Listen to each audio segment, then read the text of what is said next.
Mother. All right.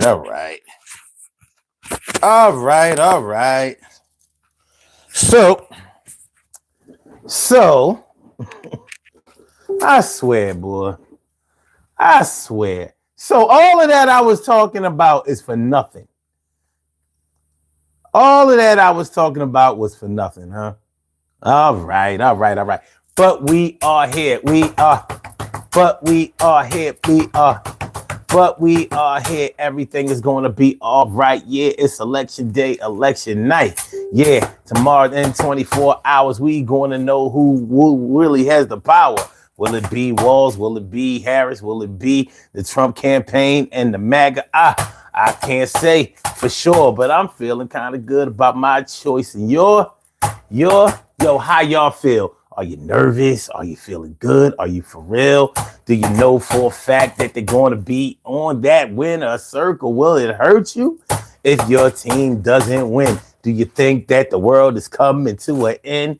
Will you give it another spin around the block next time? 4 years, we rock. Well, I think things are going to come to a close. Yeah, it might win by nose. If they do, we know what happened last time. I don't expect too much different to happen this time. I don't know. So how y'all feeling? What's the general consensus? What do you think? What do you think is going to happen?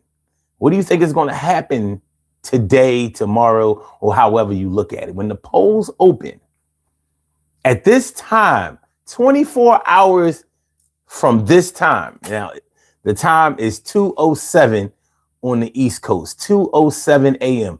What will we be looking at 2:07 a.m. tomorrow? Because we're going to revisit this tomorrow. We're going to see how this thing is going. Do you think that we will know or have some good measure of the way it's going? Because all of these mail-in votes and, then the day of votes have to be counted, mail-in votes, and people have already voted early, straight up voted early. A lot of people have straight up voted early. And unlike 2020, a lot of those early voters were MAGA supporters. So they learned their lesson last time. Like, Trump told y'all not to mail in your votes, not to vote early. Just show up on election day and we'll take care of the rest. And that didn't work. All right. Let me see. T. Carey Wright, morning, noon, and night. It's always great to have my peoples go directly into your site. And Stacey White, thanks for coming on by. Thanks for coming on through. Thanks for coming through to say hi. Shirley Cheryl, the world's most precious and greatest pearl in the world. Good, always good to see you, girl. And Danai, is that Dono Kinzela? I'm sorry that the sound was out. I'm sorry, I wasn't hooked up. And Austin C. Austin C says Sun 752 sits when he pees. Yeah, only if I'm shitting and you are in the water. So I sit down and pee when I shit on you. You old bitch ass. All right. All right. Good shit. All right. We here. We good. Donnell Kinsella says riot squads on standby. Yeah, I don't know. I don't think they would riot that day. Not that day. I'm not saying that they won't do it at all, but I think that they'll take their time to watch to see how it's going. There's no reason to riot until at least, I don't know, I would say 8 o'clock, 9 o'clock. Eastern Standard Time, but I don't think any of that's going to happen tomorrow. I don't think any of that is going to happen tomorrow. Now, what comes after that? After the Republicans claim that we've stolen the election and voter fraud and all this old crazy stuff that they've already planted the seed in the minds of everybody who's voting. After that, then I think it might get a little nasty. It might get a little ugly. There might be an uprising. But you know what? you bring up an interesting point about this whole rioting thing, because do you think after so many people were arrested and charged and are in jail after January 6th, do you think that people are still willing to openly ride for Donald Trump, especially if he loses? Because you see what happened last time. He lost last time, and people rioted and stormed the Capitol and hurt people and beat up cops and, you know, all of that shit that the GOP tries to sweep under the rug. Oh, nobody got hurt. There were no drugs. I mean, there were no guns. So, you know, if he doesn't win again, if he loses again, will there be a reason to ride out? Other than if you just have a death wish, other than if you just, you know, you just have the riot bug and gene in you. Because I don't know. I wouldn't sit on my porch for that man. Not for him to sell me out like he sold them out. They sacrificed their freedom, their whole freedom. Many of those rioters, those insurrectionists, are not with their families and will not be with their families for years to come. Riding out for a man that they didn't know personally. If I'm a ride out, it's going to be for somebody I know. Somebody I've sat at the table with. With that being said, I wouldn't riot for Kamala either. Or Rodney King. But that's me. All right. But do you think if Trump loses again, or should I say when he loses again, do you think it's going to get violent? Do you think that people would go ahead and ride for him again?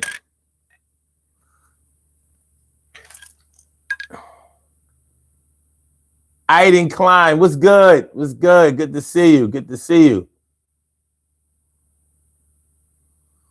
All right. Okay. Yeah, we talking about the last look before the election. This is it. The last day before the election, the last chance. How do you think that your candidate did in the final week? Do you think that they did enough? Do you think that they did enough to secure a victory today or tomorrow, however you look at it? Do you think that they did enough? Would you have run a campaign the way that your team ran the campaign? Or should I say your candidate? Would you have run a campaign similar to them? All right. Brewski, huh? What up? What up, Brewski? Word of Bremen just tuned in. How do y'all not see the topic? No, I'm serious. I'm serious about this because it says what we're talking about. When you like, is there some way for y'all not to? Let me see. If I go on YouTube, hold on. Let me see. Cause I don't know how y'all don't be seeing. Like, I want to see. If I go to live,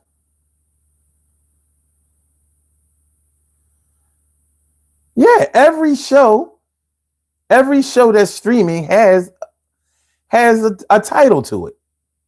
What, mine doesn't? Every show has a title. I don't get it. Like, let me see. Man, they push my shit far down in the joint too. Hold on, let me see. Oh, no, I wasn't on the live.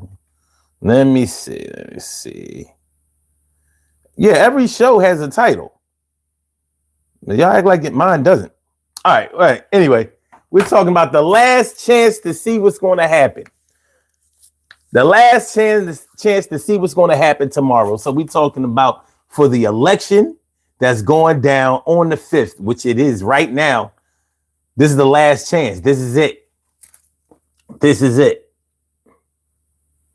So let me see. Juan K. Are we to die, mister? I don't know what you're talking about. Like I said, hold on. We are not informed as folks just arriving. You're not going to tell me that the title of this show is not on there. It is. It is. Every show I do has a title. When you write up the show, like not only does my show have a title, it has a description.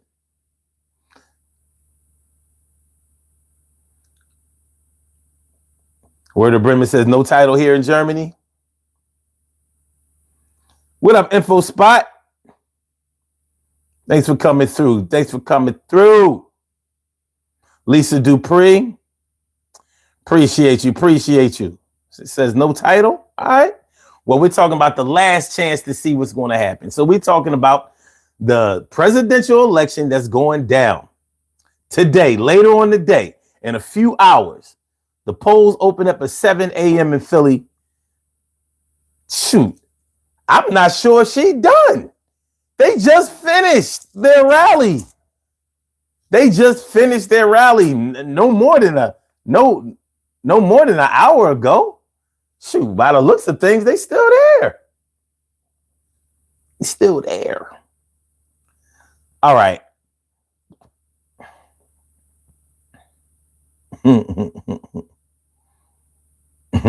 Where it says, I'm back in Germany now. You know they are not going to let him win. I don't know. They can't stop him if people vote for him. TK Wright says, the new phone setup forces you to click description in order to see the title. Okay. I don't know. All right. One Stonewall. Hi, I'm from Hershey, PA. I'm from Philadelphia, PA. Shout out to Hershey. Shout out to the entire PA, man. Do me one little favor as y'all come in here, man. Please hit the like button. Hit the likes. Let's get the likes up. Let's see what we're going to do tonight. We are talking about the last chance to see what's going to happen before tomorrow. So we're talking about that election. What do y'all think? Who's going to win tomorrow? Are you sure? Are you confident? Are you feeling good about how your team ran their campaign? Are you satisfied with how they showed up and showed out in the last week of the campaign? Do you think that they did what was necessary in order to get their message out, in order to get their message through, in order to secure a victory, in order to convince the American public that they should be the president of the United States? Do you think that they did enough? Did they do it? Did they do enough for you? In your opinion, did they do enough for you? That's what I want to know.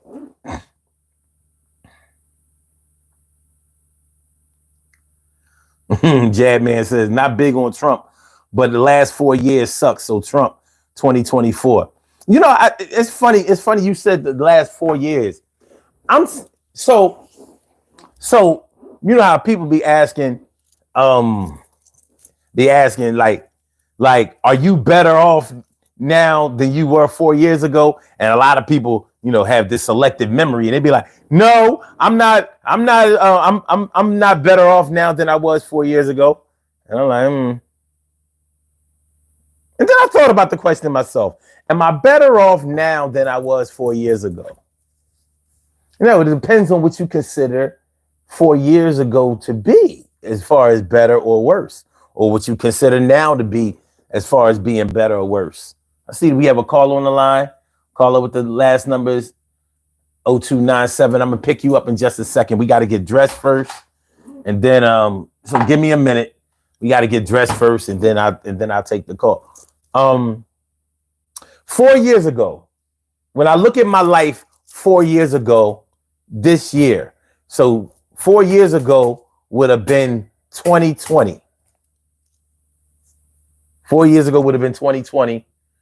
And if I look at it right now, 4 years ago, I hadn't lost anybody to COVID yet. Not yet. But 4 years ago, we were in the house. We couldn't go everywhere. 4 years ago, the gas was cheap because we couldn't go anywhere. That's why it was cheap. But you know what? 4 years ago, the food was not cheap. The food was not cheap. It had just went up, way up. Why? Because of COVID. Remember they were saying that the manufacturers couldn't get out to the stores because they were all sick with COVID. They were dealing with COVID. Many businesses were requiring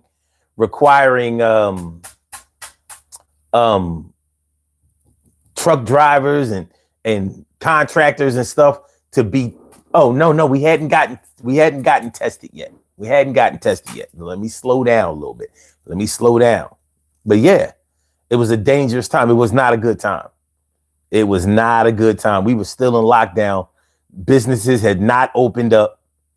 Actually, I think they opened up in the summertime of 2020 and they had to close back down. They had to lock it back down because we thought COVID was going to go away in the summertime, and it didn't. It got worse. But 4 years ago, my dad was still alive. He was still alive and pretty well. Well, no, because 4 years ago at this time, he had informed me of his cancer diagnosis. So, but he was still alive. My uncle was still alive. A bunch of Facebook friends that I had were still alive. I lost a lot of friends on Facebook over COVID, a lot of them. So that was a lot of people were still alive 4 years ago for me. But I'll tell you, what else? Oh, I was a little healthier. Shoulders were a little bit stronger. Gut was definitely smaller. I was about 10 or 15 pounds lighter. So yeah, I was in better shape. What else? Oh, I was still in my 40s. I'm 54 now. I was 49. I was still in my 40s. Yeah. I didn't know what my 50s was going to bring. Who knows what tomorrow brings? In a world, few hearts survive. But yeah, I was still in my 40s. But here were the things that were going on 4 years ago. I wasn't making as much money 4 years ago as I am now. I'm making way more money in my profession than I was 4 years ago. Way more money now. And 4 years ago, I had a student loan on my back. Well, if I can't thank Joe Biden for nothing, he took care of those student loans for me. Good looking out, Joe. 0 student loans on 0. I've been owing them bitches since 1993. 0. He fixed that. Can't nobody tell me nothing about no Joe Biden. Fuck that. He took care of that. And I ain't even have to apply. He hit it off. Like, get rid of that shit. And so, my credit score went up to 762. I'll never forget it. Student loans came up, credit score went 762. I was like, oh shit. Hey, I'm riding high. No, well, that happened during the Biden administration. 4 years ago, my shit was rolling around in the 600s. So I wasn't making as much money. So I was balling on the budget. and my credit score wasn't as good. But my dad was alive, my uncle was alive, my aunties were alive, my best friend was alive too. So yeah. When you look at it like, were you better off 4 years ago than you are now, or are you better now than you were 4 years ago? In some aspects, yes, and in some aspects, no. As far as the government is concerned, they couldn't fix what was wrong with me 4 years ago. They couldn't fix it now. My dad was sick. My uncle was sick. My best friend was sick. It was only a matter of time.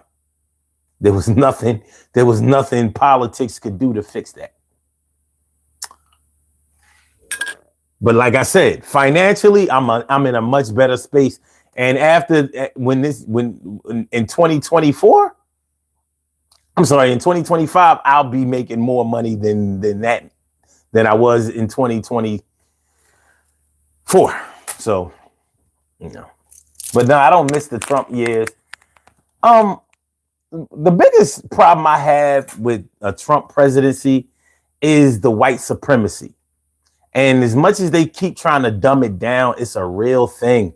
White supremacists love Trump. You never hear neo-Nazis, KKK members, right-wing militia groups. You never hear them say, "Oh, fuck Trump, he sucks." You never hear them say that shit. They be like, "Trump, he's the greatest." I mean, and listen, it might sound like I'm bitching, but I don't really give a fuck. A lot of racist white people really just want the freedom to say nigga again, and spick and wetback and gook. They want to be able to say it again. Let Donald Trump tell it. They just want to be able to say Merry Christmas again. When that Merry Christmas versus Happy Holidays shit is a business move. So don't tell me that you got a problem with that shit, because you don't. More money is made with Happy Holidays than there is with Merry Christmas. And he's all about that cash. See, you can talk about whether Trump lies or Kamala lies or anybody else lies. They all lie. It's politics. They're not going to give you the whole game. But don't lie to me about what I already know. And I have a greater understanding about sociology and politics and the social structure and the class system that the United States is set up on than a lot of people do. So I'm not trying to hear that shit. So yeah, y'all can say whatever y'all want to say. But I watch both news channels. I watch Fox News and I watch MSNBC. And I weighed the two of them to see which one reports more fair. And Fox News, they will make you dumber because they twist. They shouldn't even call that Fox News. They should call it Fox false information. Because, come on, man. Come on. But we're going to talk about it. Charles Xavier says, can Middle Eastern folks say the N-word? Well, I'll tell you like this. If you're not an American black person and you use the N-word, I got a problem with you. So if you use it in here, I'm going to have a problem with you. You're not going to be here. If you use it in front of my face, then I suggest you guard your grill. That's it. We own the word. Just like Italians can call themselves WAP. They can do that. They own that. That belongs to them. So if they choose to use it, they have the liberty to do so. You don't have the liberty to do it.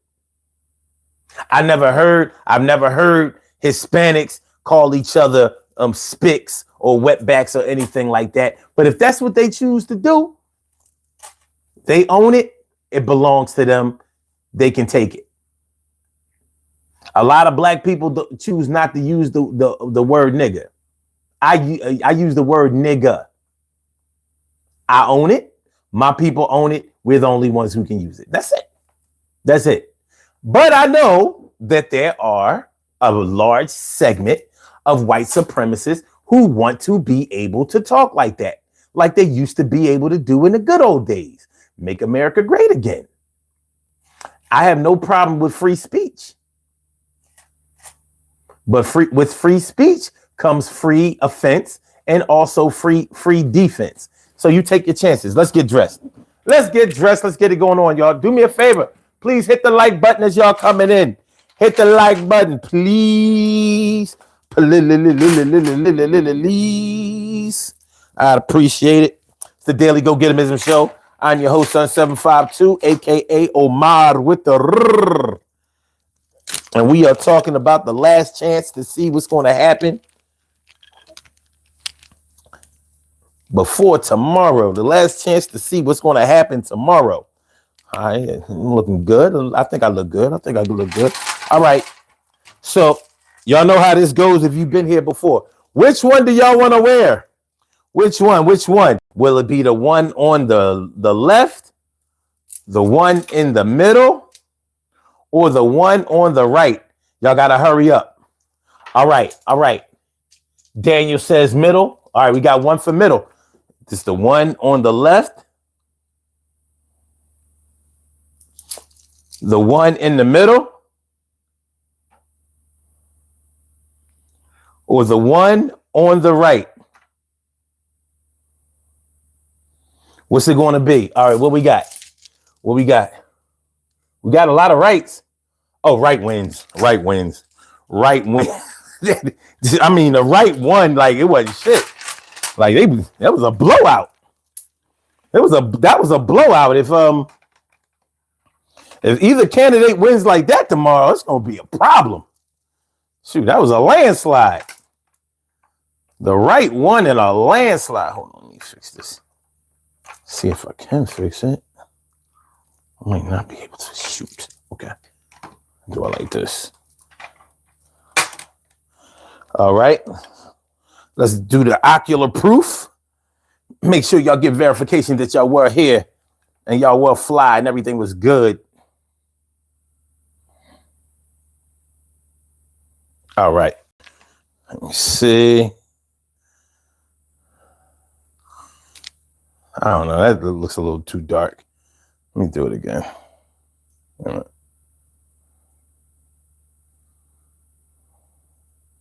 Yeah, that's way better. What you think? Take a screenshot or give it what you got to take a screenshot. I know you like it a lot to take a screenshot or give it what you got to take a screenshot because the photo looks hot. Look at y'all ladies. Ladies looking good. Y'all looking pretty. You're looking beautiful. You're looking gorgeous. You're looking sweet. You're looking real elegant. You're looking sexy. Brothers. You're looking handsome. You're looking suave. You're looking debonair. You're looking smooth. You got your soft stuff on. Yeah. See, I rock the cow bones. I rock the cow bones. I rock the cow bones. I rock the cow bones. All right, Xavier, you calling in? Cool. I told you. All you have to do is wait for a second, before we finish up some business. And then I'm going to take the calls. Okay. But good looking out for the super chat. As a matter of fact, good looking out for the super chat. Thanks for looking out for the super chat. Thanks for looking out. Thanks for looking out. Thanks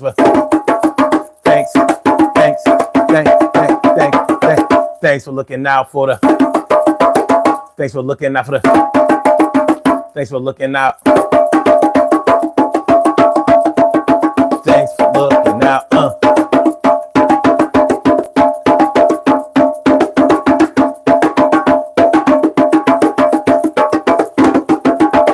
Thank you so much. Appreciate it. All right. So, as y'all can clearly see, the number is pinned.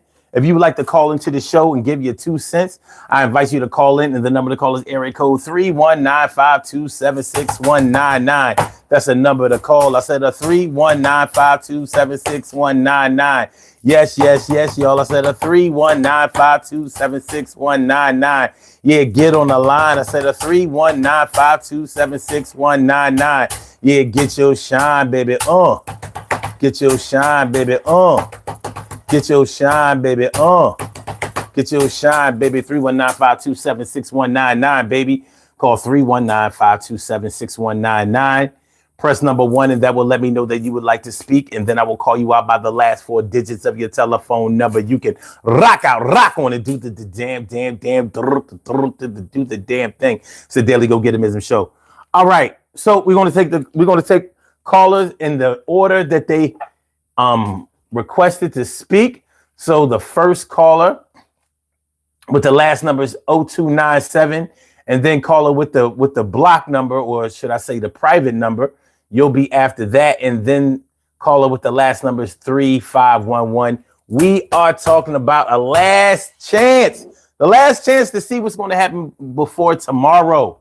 So we're talking about the election that's coming up today. Today, it's today time. Will it be Harris and Wallz?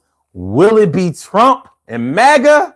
What's it going to be? And, you know, honestly, with regardless of which one wins, how will it turn out? How will you feel about it? Will you be all down in the dumps if your team doesn't win, if your candidate doesn't win? How's it going to happen? Oh, somebody requested cowbell.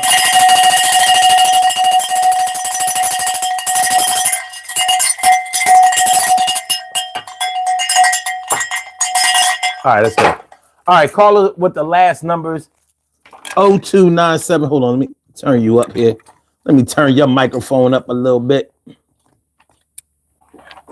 All right, caller with the last numbers 0297. Welcome to the Daily Go Getimism show. What's on your mind tonight? What's good? Thank you for holding, by the way. You're welcome. Hey, this is Ed from Detroit. That's right. I know this number. Is the info spot 411. That's what's up, man. Thanks for coming through. Thank you. I want to talk election, but slightly different than what you've been on, and I think you'll find this interesting. When I'm going to talk the electoral college numbers, and 270 is the magic number. Right. We got, I believe it's 538 votes. It's a little more doubtful, but it is possible. This election, now listen up, everybody, because you're only get this on the show here. You're going to get this on CNN or Fox News. This election could go in the hands of Congress. And how that can happen, only one candidate can hit 270, but you can have a 269 tie, and it goes to Congress. And how that would happen and play out is if Trump grabs, which is looking like North Carolina, Georgia, he flips Nevada, takes Arizona, and Nebraska is one of 2 states where it's not a winner take all. But in 2016, he got all the electoral votes out of Nebraska, but he didn't get it in 2020. Now it's looking like that Omaha area is going to go more towards Harris. But if Harris grabs the 3 Rust Belts, Wisconsin, Michigan, Pennsylvania, that he gets all the Nebraska electoral votes, and those other states I said, we got a 269 split tie, and it goes to Congress. But what I'm looking at, he's got a slight edge in Pennsylvania, not by much, and then the Wisconsin and my state of Michigan, this right now is a toss-up. I mean, it could go either way. He is narrowing the margin in New Hampshire. However, Harris should hold on to New Hampshire. It'd be close like North Carolina, Virginia, but I'm looking at Harris taking Virginia. So the problem would be Harris has to get all 3 Rust Belt states if he grabs Arizona, Georgia, and North Carolina, which can happen. But Trump, if he gets those, he only needs one of the 3. So, but an interesting thing is the 3 Rust Belt states haven't been split between a Democrat and Republican since 1988. Doesn't mean it can't happen this election. I do think one mistake Harris made was I felt that there should have been much more push in Georgia there and in Fulton County in Atlanta. There's going to be large numbers like here in Detroit, but what percentage does she pull in? for people wanting Harris is getting that Georgia, because if she doesn't get Georgia like Biden got in the nearest of margins, she's got to get those 3 Rust Belt states to pull off. Where Trump runs into trouble is what I'm looking at somewhere, Pennsylvania, similar to Michigan, is there's a large voter turnout in Detroit here, but what percentage is Harris going to get enough percent to offset pretty much the rest of the state that's going to Trump? And same with Pennsylvania, Philadelphia. Does she get the percentage that Biden got or close to it to pull out Pennsylvania? So I'm estimating, this just my own, I mean, I could be off, but I'm saying about 2 to 2:30 a.m. we'll probably find out who wins this thing, or something unexpected goes on where, we might have to wait a day or two when it comes down to one state and it counts, we got the too close to call for a couple states. Mm-hmm. I think it's either going to be a landslide either way, or this thing might play out for another week. That's what I'm thinking. Mm-hmm. So we'll either know for sure tomorrow, because it'll be, the numbers will be so crazy. But because of all the mail-in votes and that have to be counted, and all of the early voting, it's going to be hard. It's going to be hard for us to have a winner tomorrow. But tomorrow starts officially, for us to have a really clear window about where this thing is going. Because we'll have a pretty good idea. Like, I know that a lot of Trumpers say that he was winning by a large margin by when we all went to bed in 2020, but that wasn't true. And they knew it wasn't true, because hardly any of those mail-in votes had been counted, and he had already encouraged all of his supporters not to mail in any votes. This time he said, no, whatever, however you got to vote, do it. So there's not going to be as much of a disparity between the mail-in votes and the day of voting, like there was in 2020. Biden owned the mail-in votes in 2020, and Donald Trump didn't like it, but you made it happen. You told them not to do it. So, I mean, what did you expect? I guess you didn't think that anybody else would do it, or I don't know. He's always scheming. He's a cheater. He is always scheming for a way to be able to, get the belt before anybody else can say anything, so he doesn't have to get it back. I got the belt, but we're going to see. We're going to see. Now,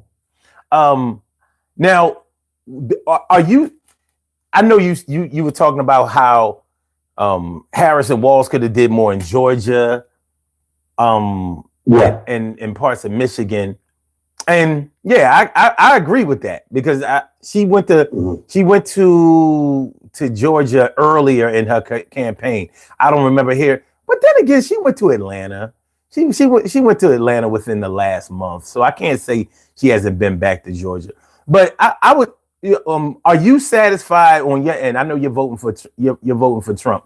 Are you satisfied with the job that he did as far as campaigning is concerned? Do you think he did enough? I think he's made a hell of an effort. Just like with the whole the vest and the garbage truck after the comment of garbage, was just reaching out to those blue collar people, and he's made a good push in the different states and going around. Where I see some mistakes with him was more like in that debate, bringing up the nonsense about the Springfield and eating the dogs and whatnot. Where here was the mistake he made big time. Is he could have grabbed a lot of people, just simply say on an immigration issue, say this, and it's true. Say, okay, take the city of Chicago, the city of New York.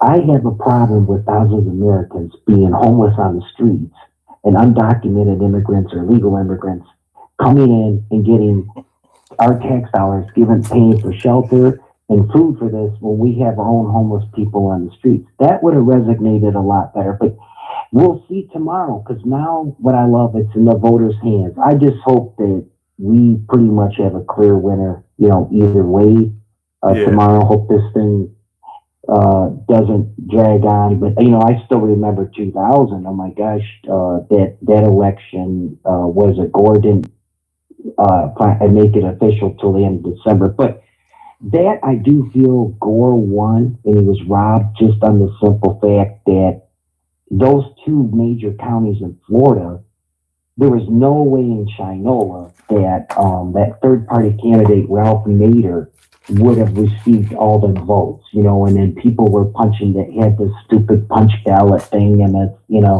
I don't want to get into the whole deal, but I'm just hoping that we, by your show tomorrow night, we say, hey, there's a clear winner here, it's done.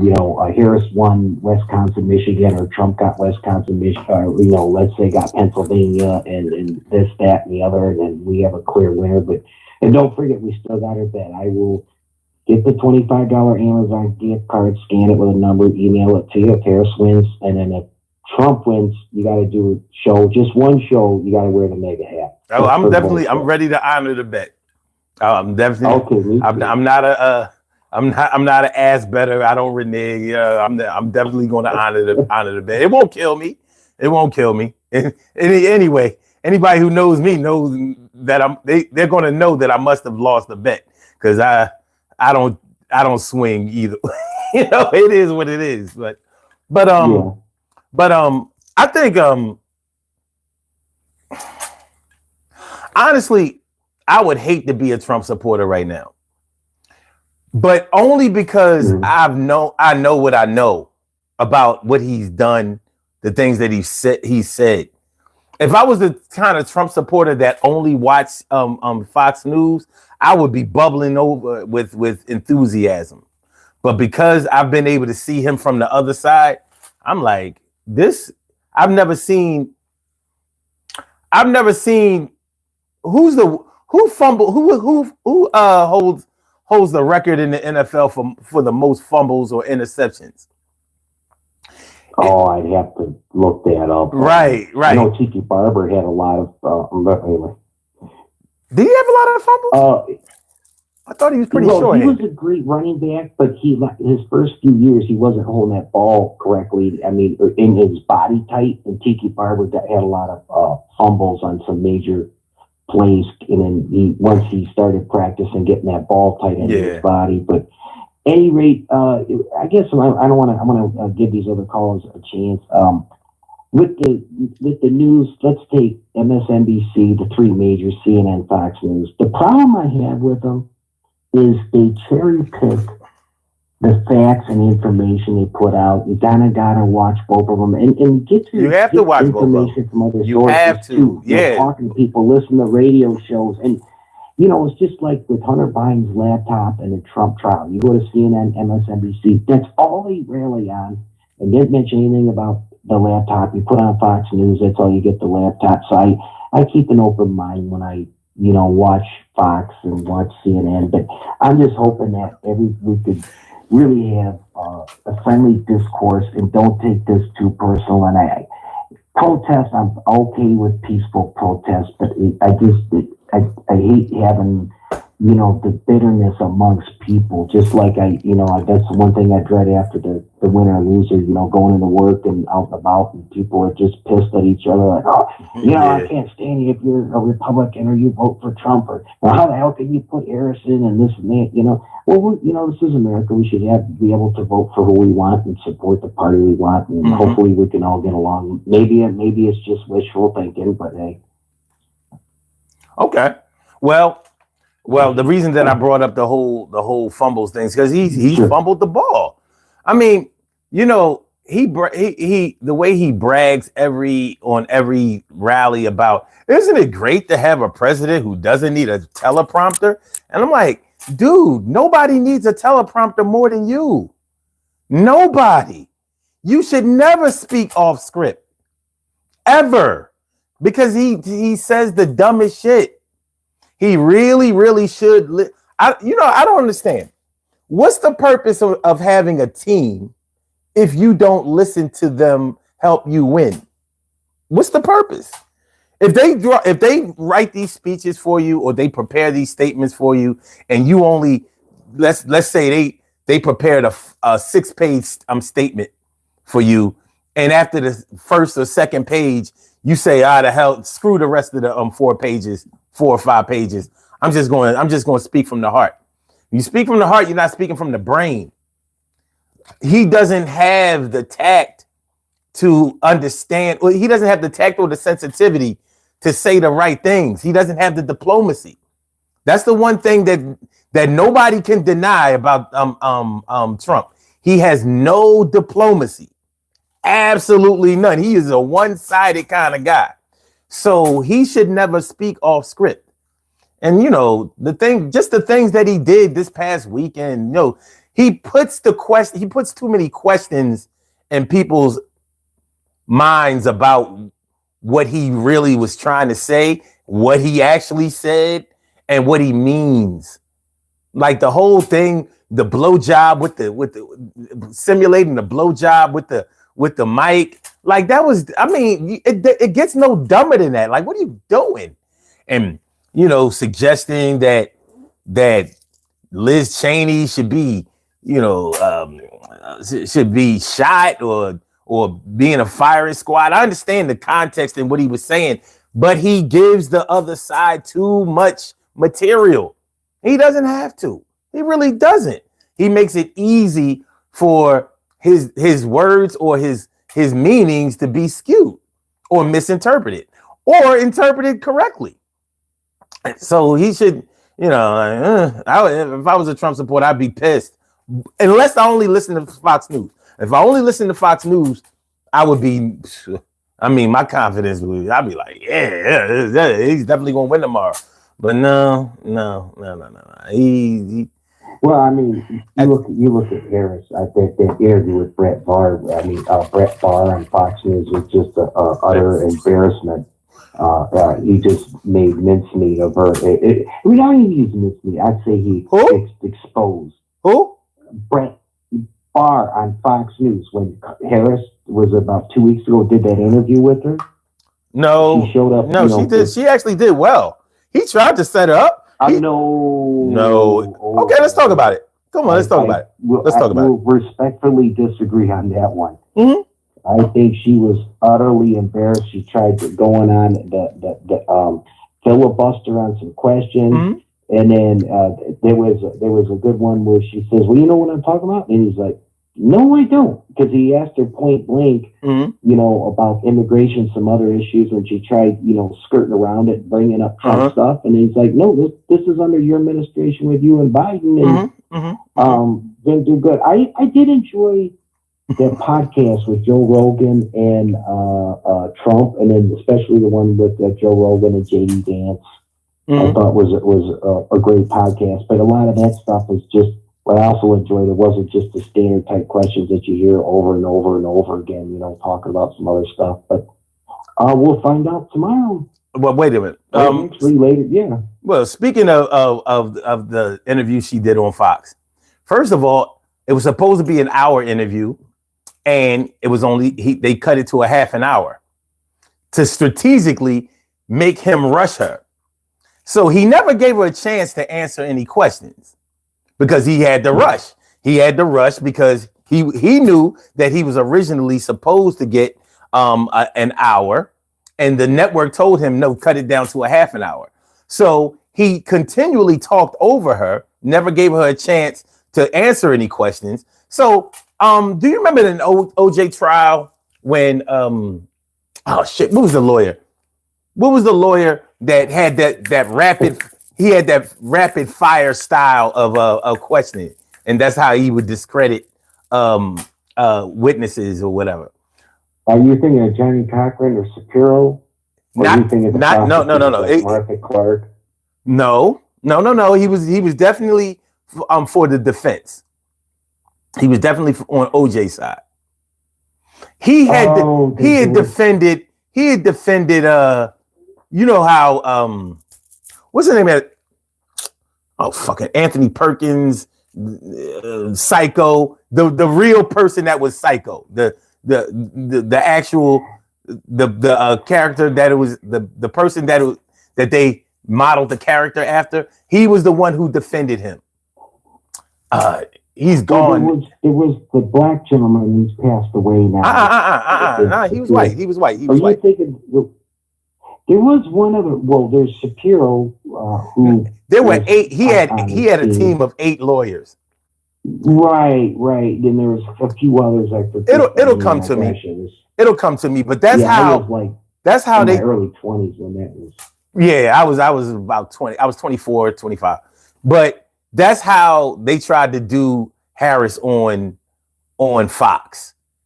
So I disagree. Oh, sorry. well, no, they did. They did. If you're going to ask questions, wait a minute. If you're going to ask questions, then you have to give the person that you're interviewing a chance to respond. And he did not. He continually talked over her. He never let her finish even one answer, not one. And then where he really fucked up is he brought up oh yeah, about Trump talking about the enemy within, and then he played the wrong clip, and she called him on it. He played the wrong clip, she called him on it, and he had no defense. That's why she definitely for what she was working with, yeah, she beat him, and she had the balls to take an interview. Trump has anywhere where they were going to fact check him after the debate with Harris, he stayed away from. He really went out like a pussy, and we all know why. He can't survive a fact checking. He can't survive it, which is why I say he needs to stick to the teleprompter, because when you don't use the teleprompter, you say things like, they're eating the dogs, they're eating the cats, or they're doing nothing for FEMA is doing nothing for the people in North Carolina for the hurricane. And then your own constituents say, no, that's totally untrue. He needs to stop saying that. That's what happens. So, but Trump understands the power of propaganda, and we're going to see because it works. He understands the power of propaganda personally. He designs his own, propaganda campaigns, and we're going to see he's either going to live or die by it, which is what he's used to doing. He wants to take all the credit. Now he's going to get a chance. So because if he loses this election, when he loses this election, it's going to be all his fault. And I'm going to thank him for it because he's a bum. I don't see it that way. With the Fox interview, she showed up 15 minutes late, and when Brett Barr had interrupted a few times because she went on a few times with Trump when it had nothing to do with it. Well, anyone listen to the show, you go back. It's on. I watched it over and over and over. I said, "Look at this shit." Me too. Okay. Me too. Okay. Well, you can see the difference in the lenses that we look at it by, right? Well, yeah, we have a disagreement, but hey, that's how things go sometimes. Well, the way you let me talk and the way I let you talk is exactly what he did the opposite of, and that's just not acceptable. It's not. Well, I'm sorry. Go ahead. Well, I'm just saying it's not objective journalism, but Fox isn't looking for that. They want to paint a certain narrative, and they make sure that happens. But hey, I mean, all of that's water under the bridge now. Now we're going to see how those influences worked out. I don't think Trump did very much to gain any new voters. That's my concern about him. I don't think he didn't reach across the aisle in any kind of way. I think he strengthened his MAGA base, but I don't think he expanded it.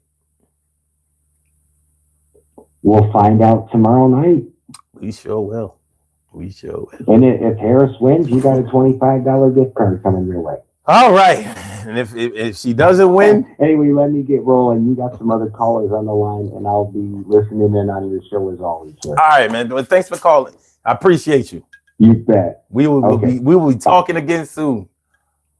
You know it. Okay. All right. I'm going to take the next caller with the last numbers 3511, and then the next caller with the last numbers 5639. Welcome to the Daily Go Getimism Show, y'all. Please hit the like button as y'all come in. I know some of y'all don't really like it, but it's going to be all right. I mean, we're going to be all right. You'll like the callers. You don't have to like me. All right. Caller with the last numbers 3511. Welcome to the Daily Go Getimism Show. Thank you for holding. What's on your mind tonight? What's good? Yo, what's good, son? It's just nature, man. What's happening? Man, I'm feeling like a real man should. How about you and yours?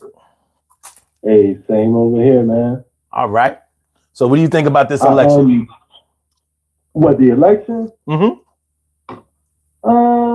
I mean, from the numbers, I'm super surprised Harris is even in it right now, bro. Like where I live, I mean, it's maybe 1,200 people who live here. Out of the 1,200, maybe 100 people voted for Harris. Maybe. How you know that?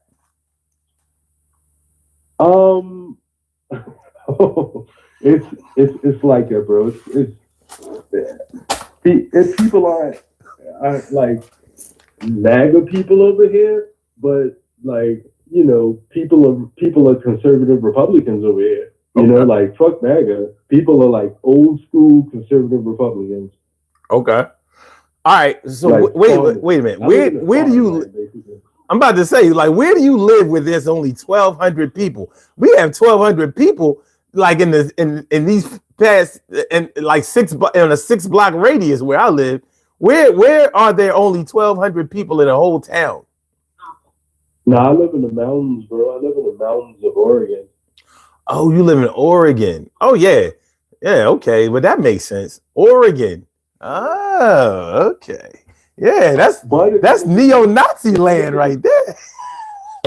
Well, if you look at the current results, you'll see that Harris actually won Oregon.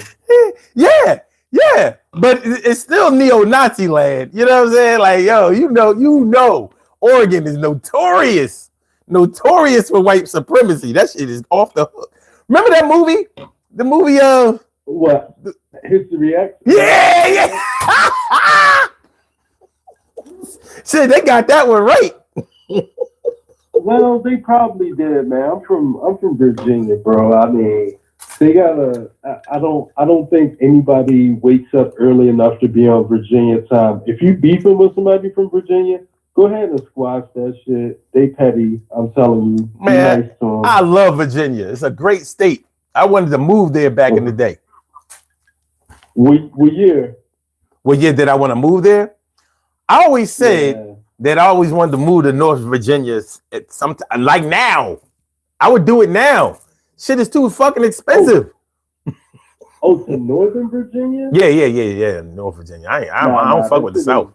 I don't fuck with the South. That's basically DC. You like? Yeah. I'm thinking like Fairfax. You know what I mean? Like, we gonna keep it north. Nah. I might go to Richmond, but that's about it. I'm from Richmond. Okay, cool.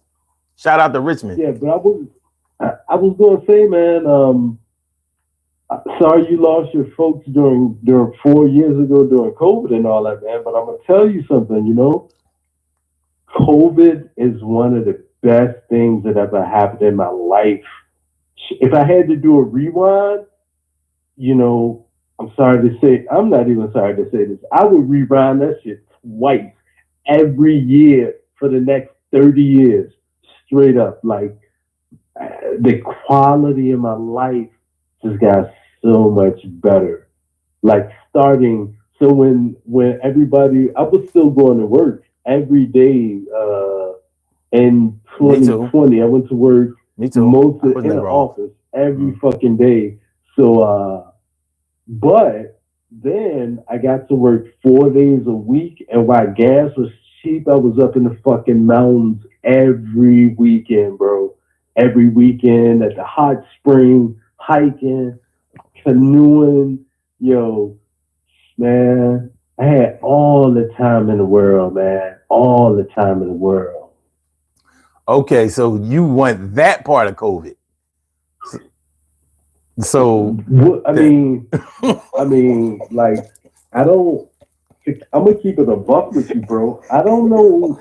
I know some distant friends that lived in cities and got sick or whatever, but I don't know. I don't know anybody like who got like deadly sick from COVID. I know nobody. okay. Well, I knew a lot of people. Well, let me put it this way. See, I work in a hospital, so but I knew there was some MAGA nurses.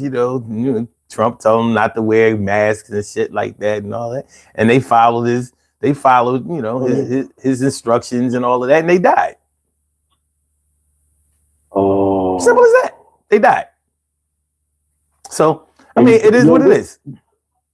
Now, I'm not saying that they died because they didn't wear masks, but they died because they didn't take it seriously, even though they saw all of those people coming in the hospital dying right around them. I mean, they thought somehow it was going to magically, leapfrog them. It did. It leapfrogged them, all right. It jumped right on their head, and they died. And it's sad to say, but, I ain't saying I wasn't taking COVID serious. I was just moving like my shoes was too tight, man. I know people don't. Shout out to COVID, bro. Like, nah, fuck that. Ain't no shout out to COVID. We ain't doing that. Trying to tell you. Listen, there are other ways. There are other ways to not have to go to work, and there don't have to be no damn pandemic. I never want to see them shit like that again. What you talking about? Huh? I was at work, bro. Yeah, you were at work, and I was at work too. And then I wasn't even working in a hospital, but I worked all through COVID. But it was still a dangerous time in our lives. I mean, I don't want to see that shit again. See, here's the thing. I can't be caught up with I can't be caught up in just what's going on around me. There's a whole big world, that I live in and that I'm a part of. So I can't just say like, well, none of my peoples got hurt, so we good, because that's dumb. No. You know what I'm saying? Like, that's just crazy. No, that's not what I'm saying.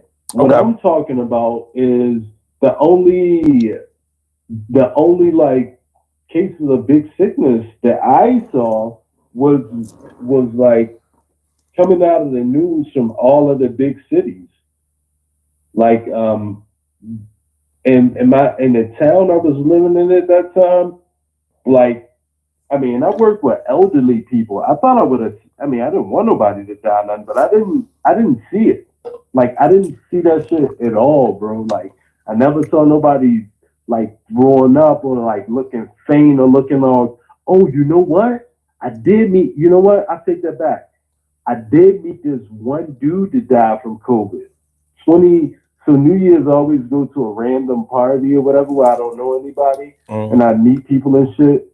So I went to this random party, and I was about to go to my crib, and this dude was in the party. I was like, man, that dude, he don't look too well. Like, he was like noticeably flustered. His hair was like wet, like sweating wet. I was like, yo, like, he ain't feeling too good.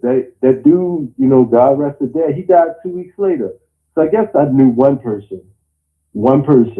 He lost his life like 2 or 3 weeks after the New Year started that year. But he's the one person I knew. And I guess if I lived in a populated area and I was like brushing shoulders with people or some shit, that I may have been like, it may have been more around me, but that just wasn't the case.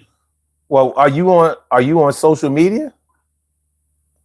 No, not. I mean, other than like, I got a little bullshit YouTube channel. I mean, it ain't really bullshit. I just don't, I'm not on it like that. I just post videos whenever I feel like it. Okay. Well, because I'm heavy on social media. I lost a lot of people on social media to COVID. A lot. And that shit was crazy. I mean, they was falling like dominoes, like, That shit was bad. Some of them I met From before. COVID? Yes,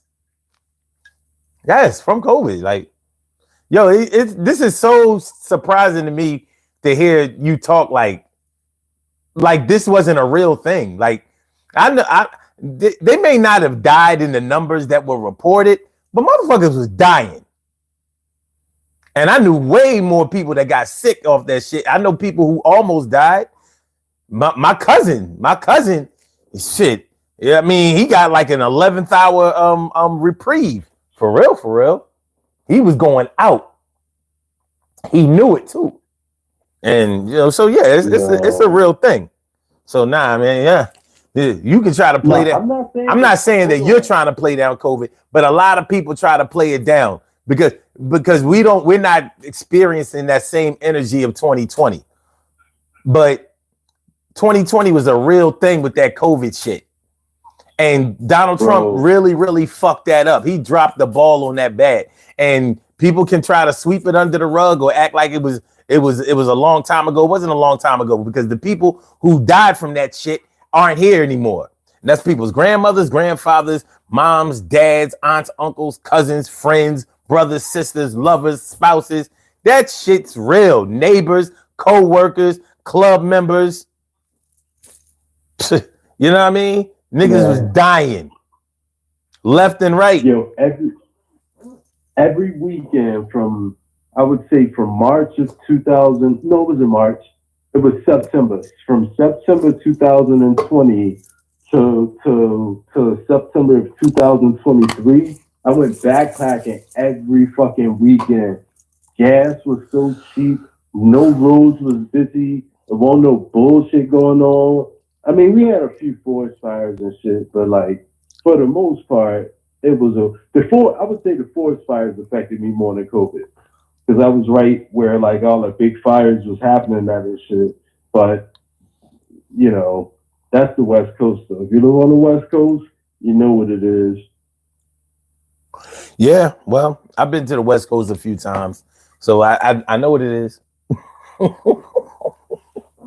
I know what it is. Fucking fine. So, but I don't know. So are you voting in this election cycle? Are you a voter? Yeah, I vote. Okay. I have to ask because a lot of people don't, and I'm finding out that a lot of people who talk the most shit, not saying that you are, but a lot of people who talk the most shit aren't even registered. They don't vote at all. So I'm like, what the fuck? You talking about some Trump 24? You don't even vote. So what are you, a commercial? Were you an advertiser? So I ain't that kind of voter. I don't vote for motherfuckers because like I voted. I ain't gonna front. I voted for Barack one time. I ain't vote for him the second time. I was living in North Carolina. I didn't vote for nobody, and I was like, hold on, this shit is rigged. If I don't vote, it don't matter. He's gonna fucking win anyway. Period. Why do you think it's rigged? Nah, fam. Whoever's in office isn't really like empowered to do. They can do stuff to change a few things they have. Like shout out to Biden. He did a great job with Medicare and Medicaid. Biden did a great job. I'll tell you that right now. He did a great job with them two things. But like they're just puppet heads, really, man. No matter who it is, you know, they all have different interests. And you know, through their presidency or whatever, they're going to seek out their interests. You know, they're going to seek out what to do after. I'd like to see a president who isn't doing that. Who's just like, yeah, for these 4 years, you have my attention. Like, I'm not thinking about the book deal. I'm not thinking about this or that. I'm just managing the country for the best interest of our citizens. Did you before you voted for Barack Obama, did you take a look at his record or any other record of any other president before him? What do you mean by their record? I don't understand. Did you vet your candidates? Did you know anything about them other than that they were running? Barack Obama? Yeah, before Barack Obama. Yeah. Bro, when Barack ran, I'm not gonna lie. I think I may have registered to vote for the first time just to vote for him, bro. Okay. So the reason I vote is because my nana, she was in her like 80s when I was, I don't know, 9 years old, and she told me, she was like, we died, like people have died and got beat up for you to vote. If you don't do anything else for the rest of your life, make sure you vote. Like people actually got stoned for that shit. Like for real, with rocks and dogs and water. Like I'm from the South, so that shit was real.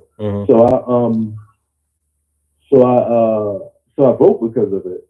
But Barack, I think, was the first one I voted for. I voted before when it was was Barack running against Bush?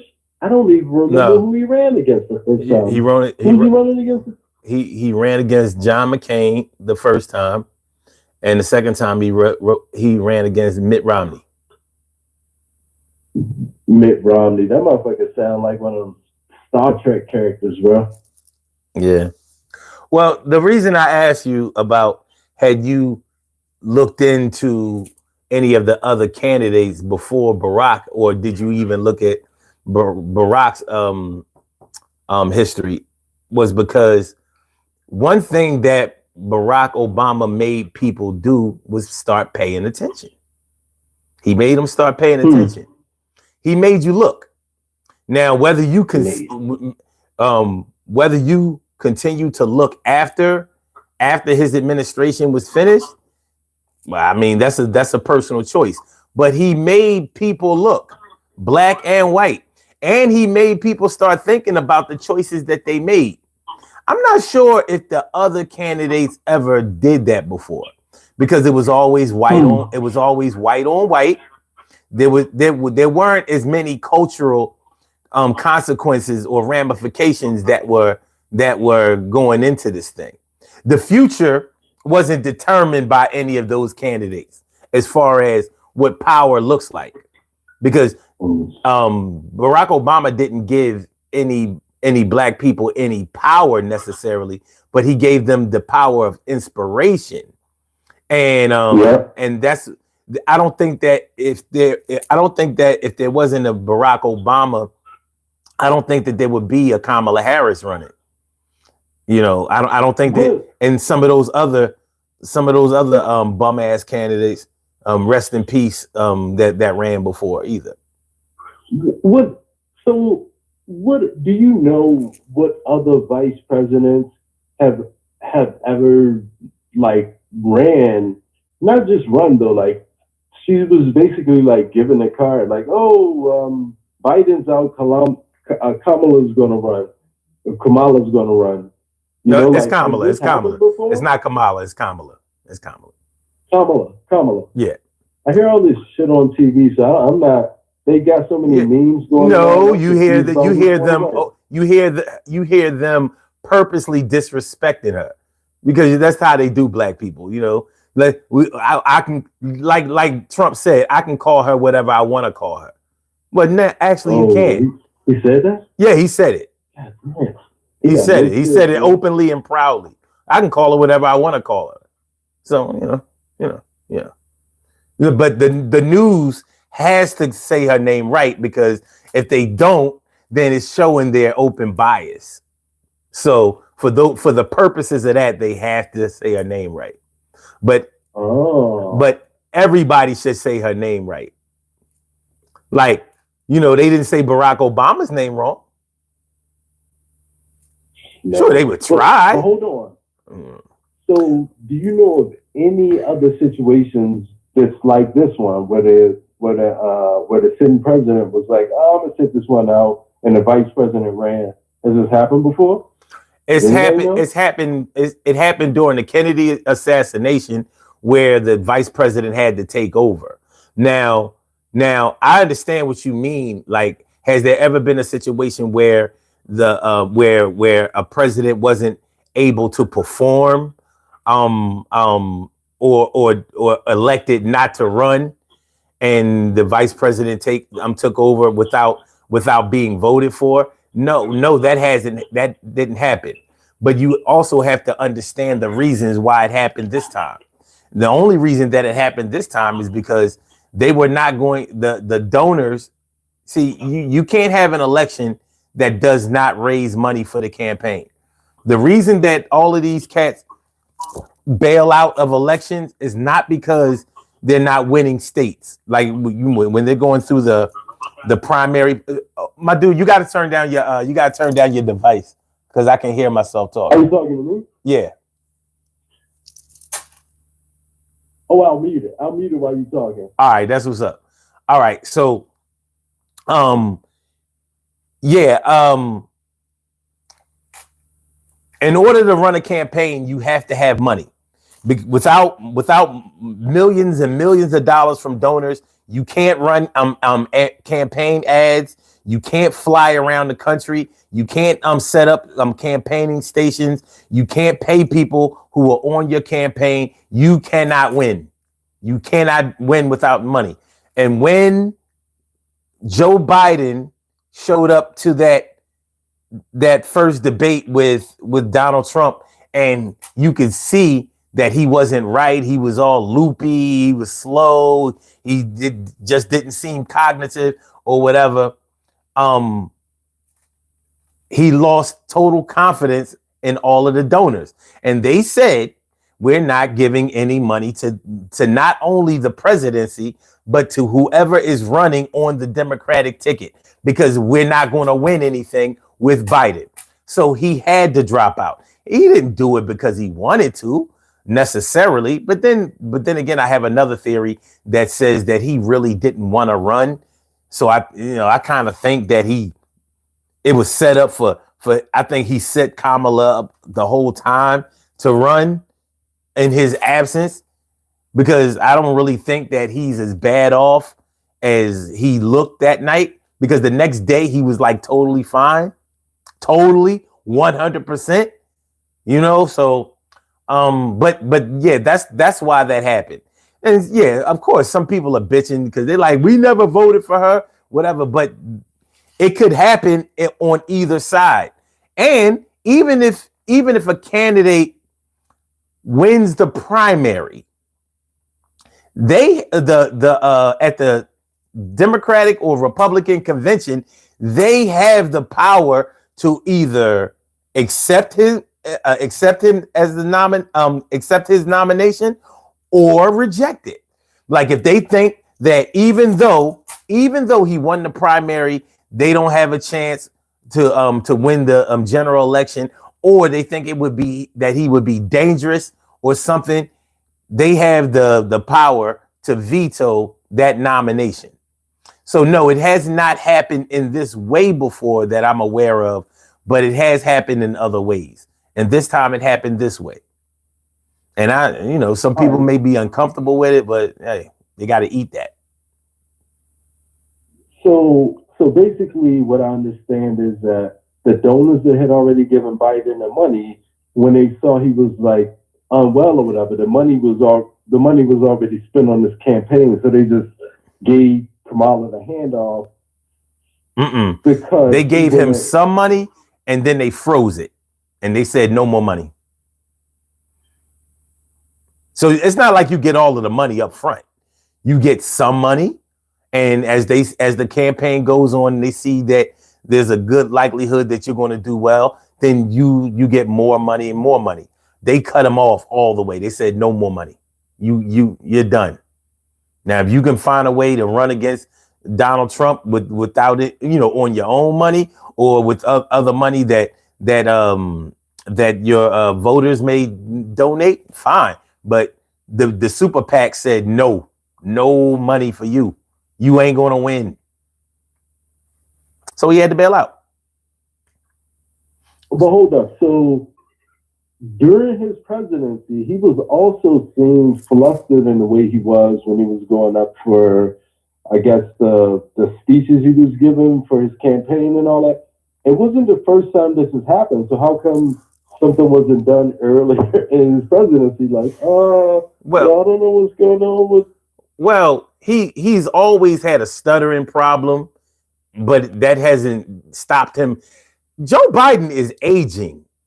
He's not like senile or you know whatever. He's just an 81-year-old man that's feeling the effects and probably didn't have the energy to run a campaign. You know, running all those campaign stops. He just didn't have it. You know, he's 81. You know what I mean? He ain't like Mick Jagger and the Rolling Stones. They don't tour like they used to. You know, they ain't got it. You know what I'm saying? So he had to bail. He had to bail, but he's not senile. There's nothing wrong with him. You know, he's always stuttered. He's always stuttered. He's never been like a quick-witted type of dude, but he's smart enough and he knows his way around and he does the best that he can, which is normally pretty good. So all of that shit that they try to say about, you know, like, oh yeah, he was losing his mind and he had no cognitive. Come on, chill all that bullshit out. And he's still the president. And when I see him on camera now, he knows what he's talking about. He's doing well. But listen, there are political secrets that you and I are not privy to, and maybe it'll come out one day, maybe it won't.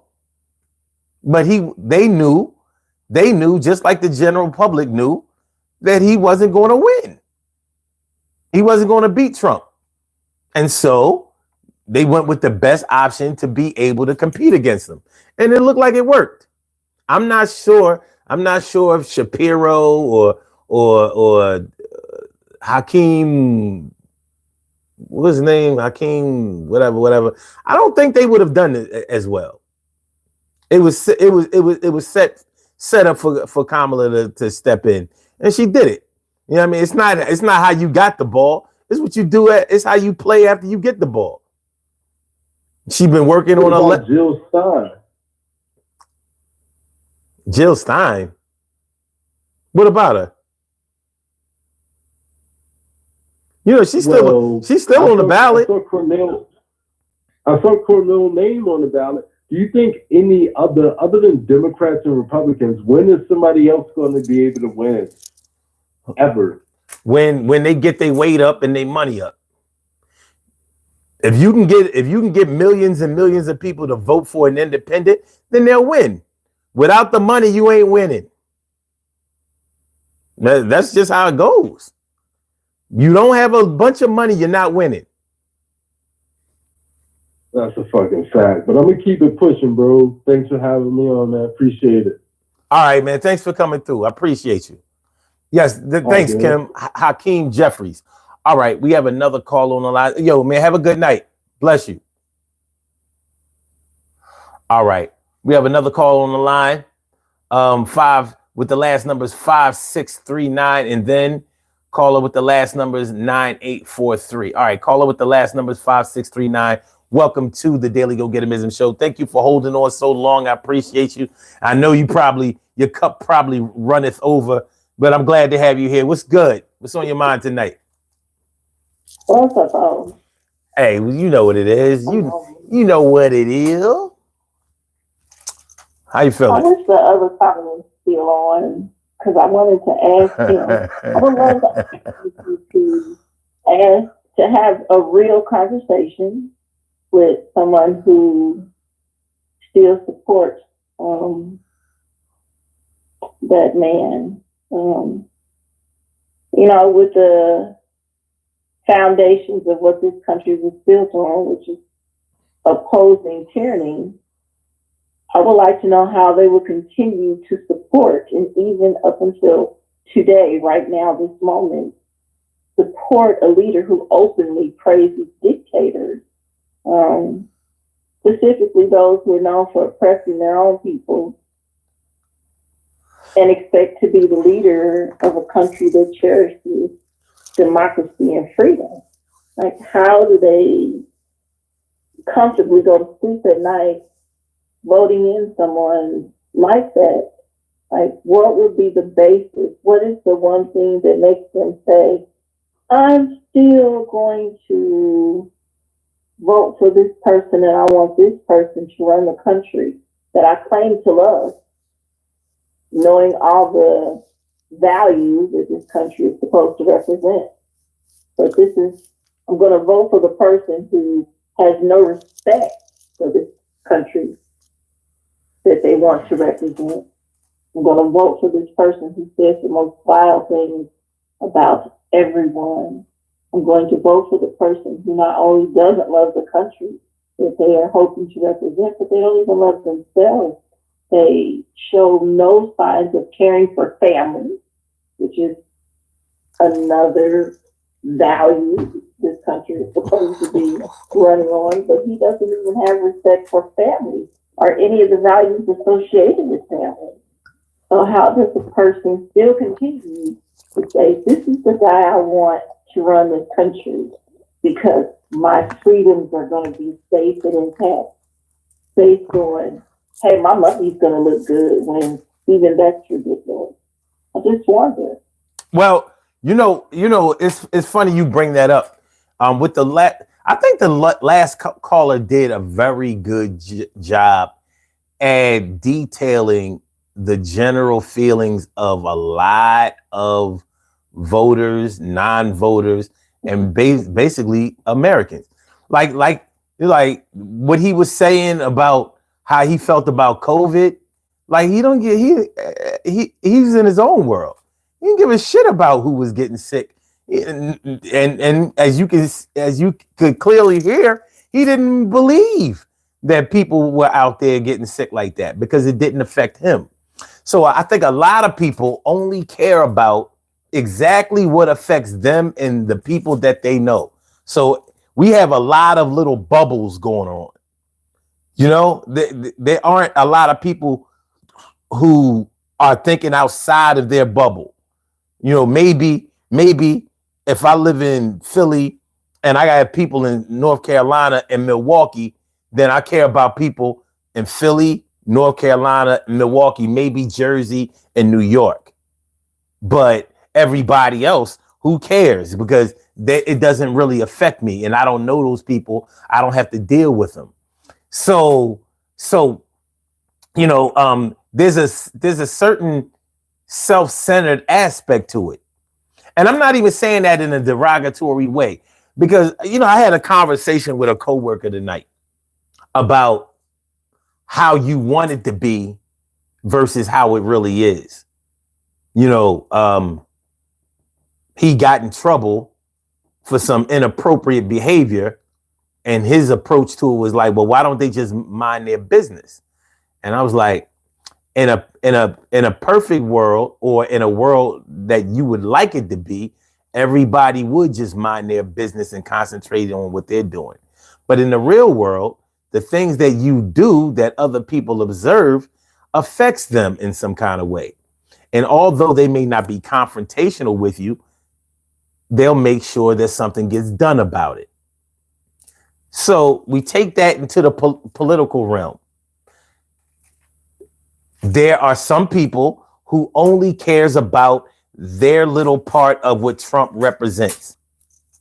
So they don't give a shit about whether he wants to rub Putin, whether he wants to rub elbows with Putin or Kim Jong-un or anybody else. They don't really care. They don't care about foreign policy, especially when he's kicking all of that America first shit. We just going to worry about ourselves. And, so as long as I can get these immigrants out of the way that Trump is saying is causing all the problems, or the Democrats out of the way, which Trump says is causing all the problems, then I'm good.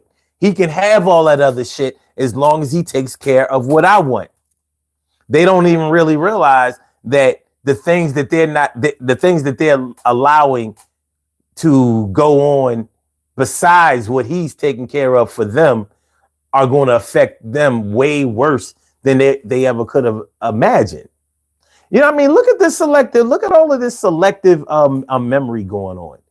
Like, you were better off 4 years ago. What the fuck are you talking? It was 2020 4 years ago. Are you fucking mad? So Biden was not the president 4 years ago. Trump was. So look at it at November of 2020.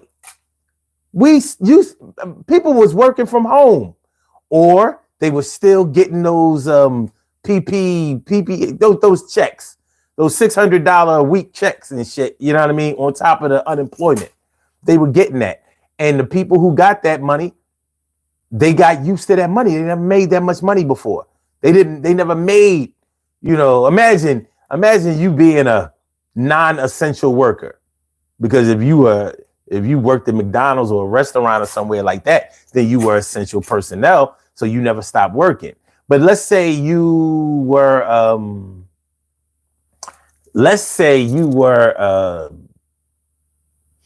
building contractor.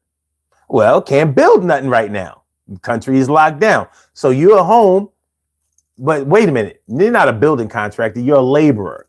So that laborer money is nothing like the skilled labor money. So you getting $600 on top of whatever you would be getting for your unemployment. So you might have been getting $1,200 a week, not every 2 weeks, a week. And you may have never seen that kind of money. You got used to it. And who did you have to thank? Donald J. Trump. Not realizing that Congress was the one who approved the shit, but since he was the president, he's the one who had to sign off on it. It looks like he did it. He's the one taking credit for it now, all after the fact. But yeah, so yeah.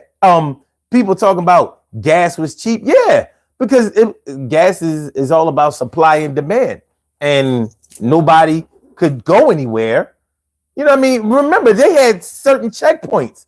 They had a curfew going on 4 years ago at this time. A whole curfew. Yo, don't be caught out in these streets. It's going to be a problem for you. You out here, risking getting sick and carrying it back home and all that shit. People was running around here, whole families dropping over COVID. Secret. Did they do this in Indianapolis, Kim? Did people violate the quarantine? And you know how you weren't supposed to be congregating, you weren't supposed to be in any kind of large groups, and you weren't supposed to be having parties and shit like that. Did people in Indianapolis do it? Because a lot of people did it here. Man, I live in a Klan state, so a lot of people didn't take any of it serious. Mm-hmm. Okay. I lost a lot of people. Mm-hmm. And as we watch people around us drop, some of these people were still just living life like nothing was happening. They were saying, "Oh, this is pretend," and then they blame Democrats for it. They just had a lot of delusional information that was fed to them, and they sucked it in and believed it.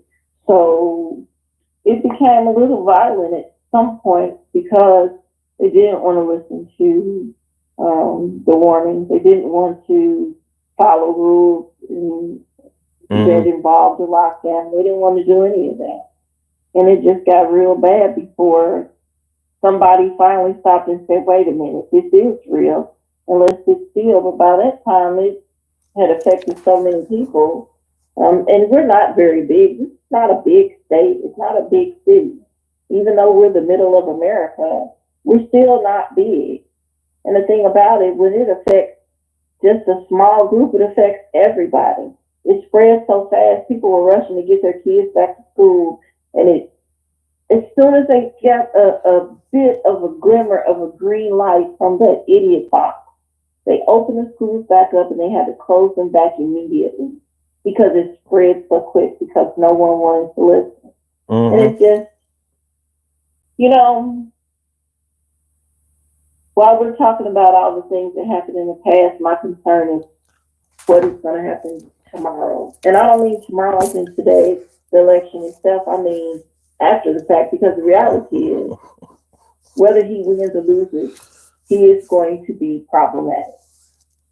That's the concern. He is going to be problematic no matter if he wins or loses. He's already putting out there, if he loses, then there was some cheating involved.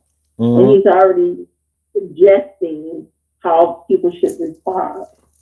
And that's the biggest concern that no one is talking about. Like, what's going to happen? Like, I see all the warnings to make sure you have cash on hand, you have water, you have food, because we don't know what to expect. But seriously, we don't know what to expect. I think with him, oh, we know what to expect. We should expect chaos. Well, for no reason. we This is a man who openly said he's calling for a purge. Without saying he wants a purge, he said he wants a purge. He said it. He says a whole lot of shit too. Well, yeah, but with him, we may not. We know what to expect. We may not know what to accept. I think a lot of people are going to have to get in touch with what they will accept when it comes to Trump. But listen, evidently the way the Trumpers identify with him and his movement is the same way that people identify with their sports teams. Like your team might be garbage this year, like the Dallas Cowboys. They ain't shit this year. But they always are going to have the most loyal fans looking forward to the next year, the next season, whatever. Of course, this season ain't over. They can still salvage it, but I just don't think they will. But yeah. So with Trump, they sort of look at it the same way. The difference between being loyal to your sports team is unless you bet money on them or are a season ticket holder, you don't lose any money. When it comes to the president of the United States, the decisions that are made in politics, whether they are federal politics, national politics, or local politics, they're going to directly affect you in some kind of way. So a lot of people don't seem to understand that shit because they're only thinking about that one little thing they want. You know how? I mean, let's take it to this. Let's take it to this level. You got this cute chick. I mean, she badder than a motherfucker. Now, for you, of course, it would be some dude. But let's say they the finest person out there, and you know that from being around them, maybe y'all went out or whatever. You see that there are red flags all over the place with this thing. You know what I mean?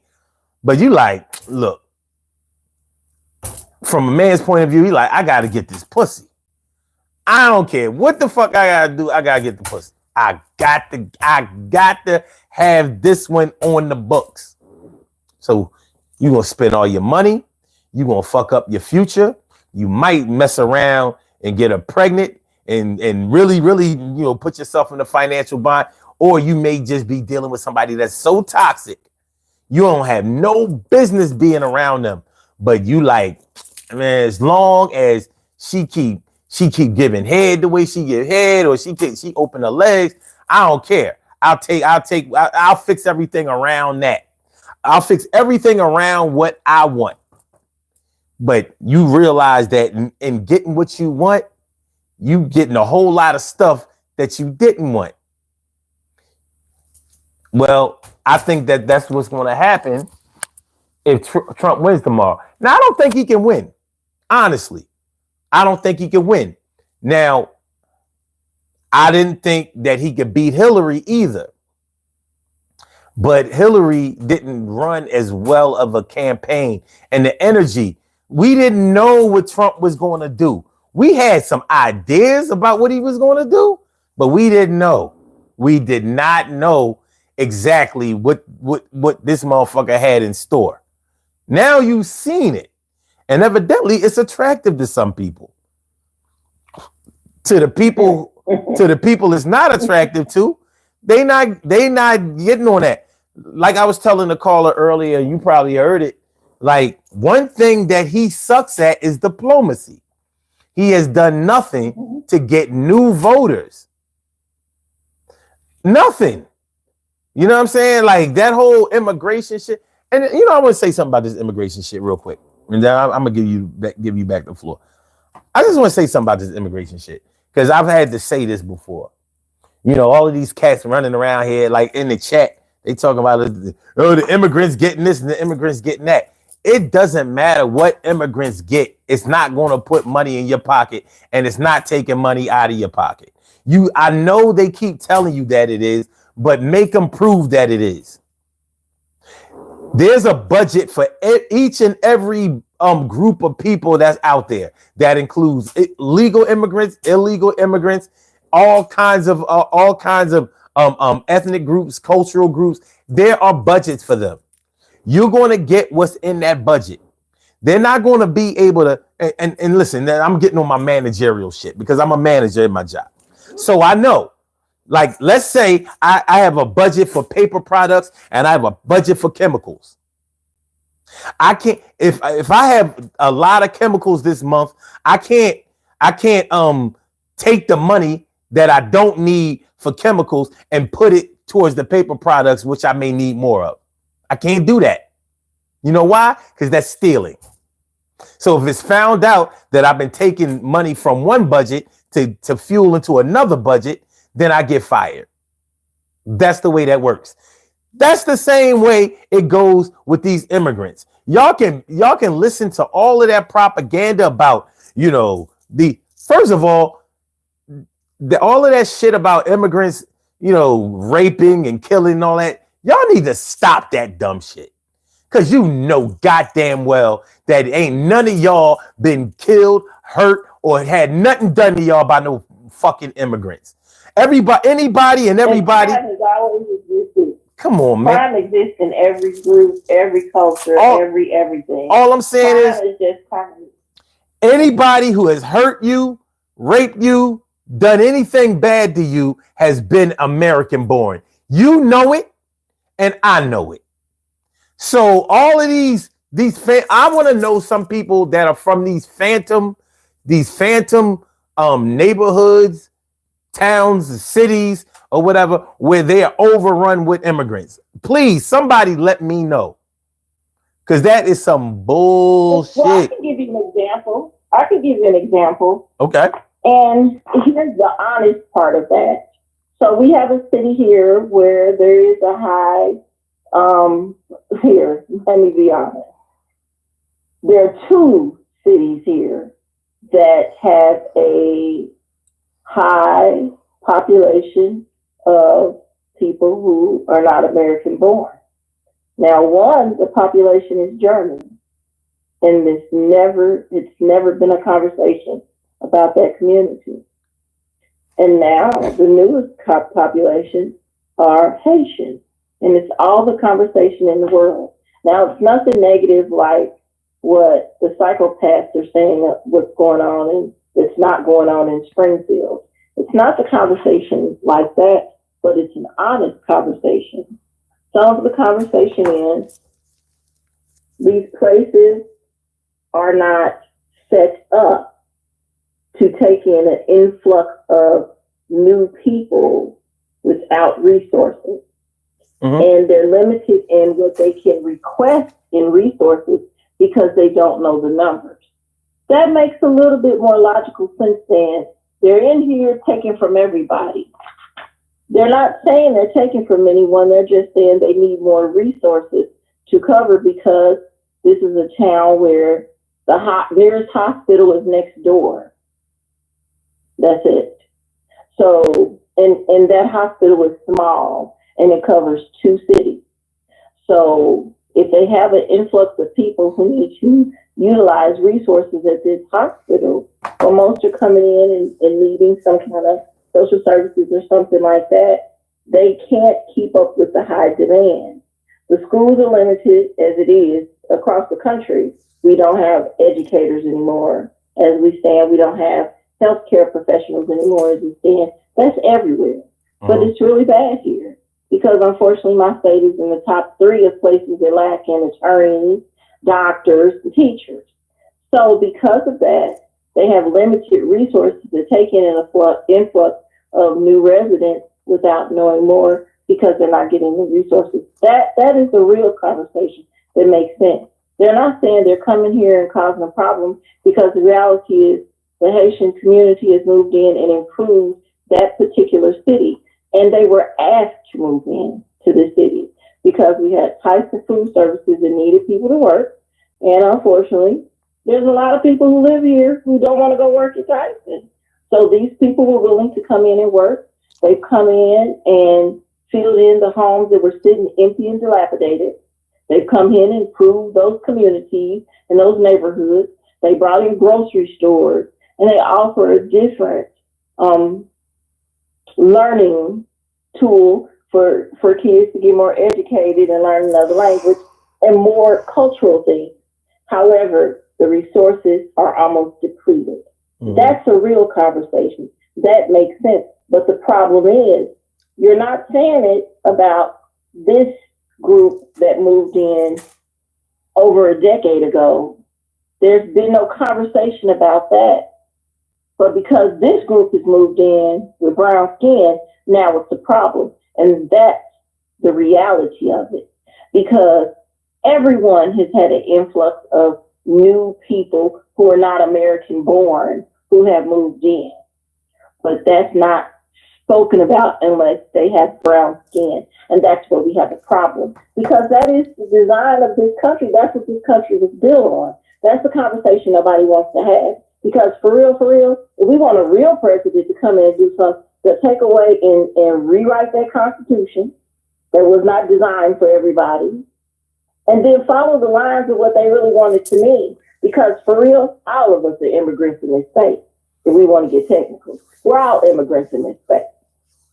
And that whole conversation about they're taking this and they're taking that, we American people have depleted this country of resources on a regular basis.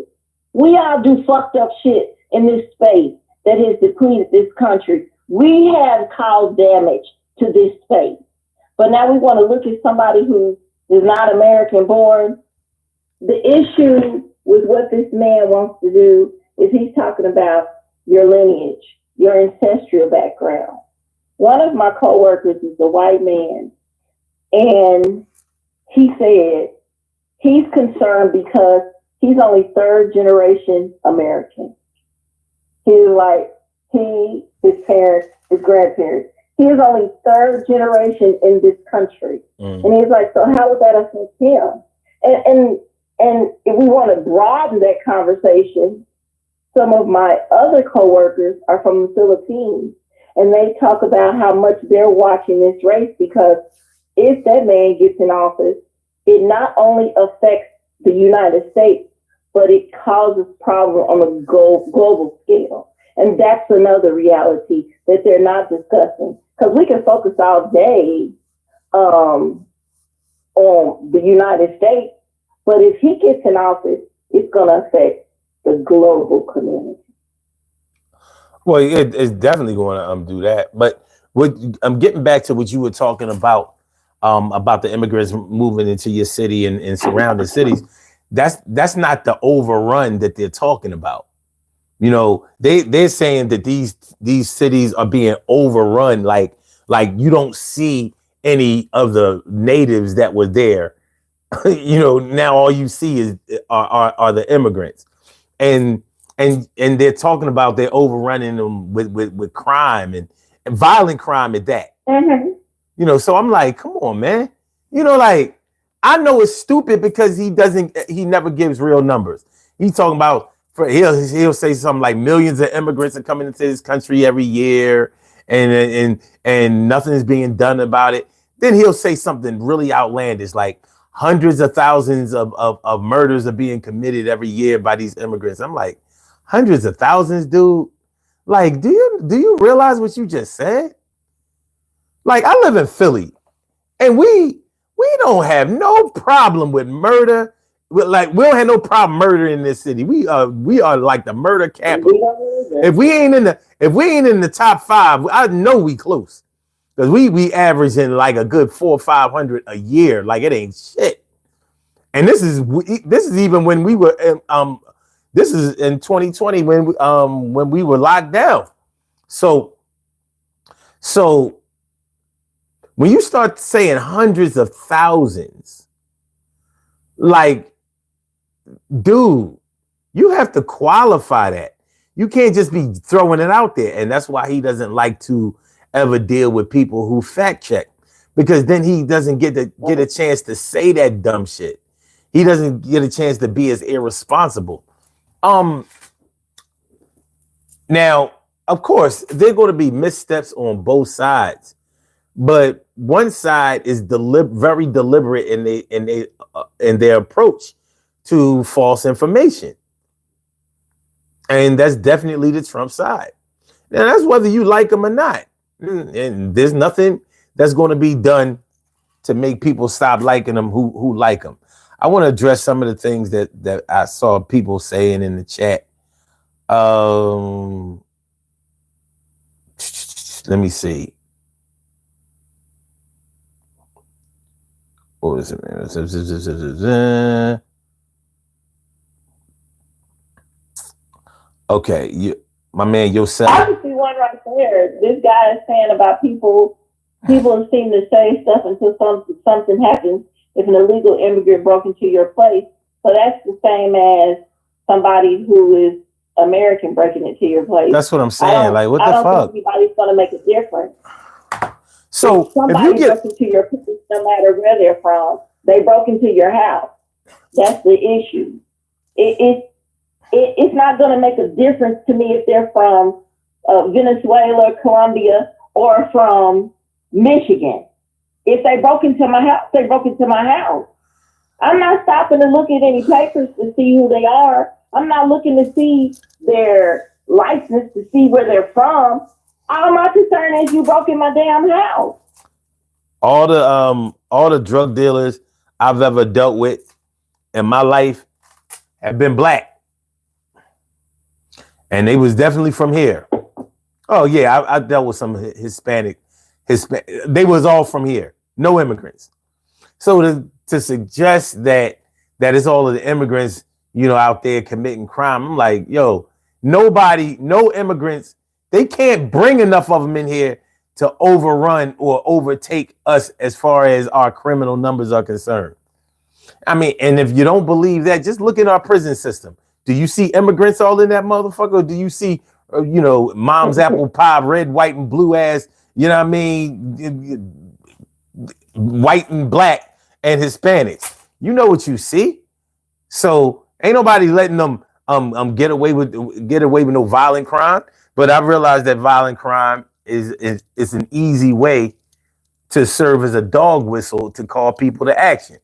Because people, you steal a loaf of bread out of a grocery store, nobody gives a shit. But you tell them that somebody is going to rob their grandmother or punch somebody in the face or stab, shoot, or hurt somebody. Yeah, people going to start listening. I get it. But my point about the whole immigration thing was, it's not going to put no money in your pocket if they don't get none. They're not going to take the money that they're not giving them and give it to you. You're a red-blooded American. You got to bust your ass. The government ain't gave you shit before. They ain't going to give you shit now. Unless you dirt poor and you can get a welfare check and some food stamps.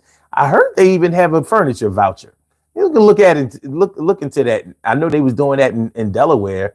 I don't know, 11, 12 years ago. I don't know about now.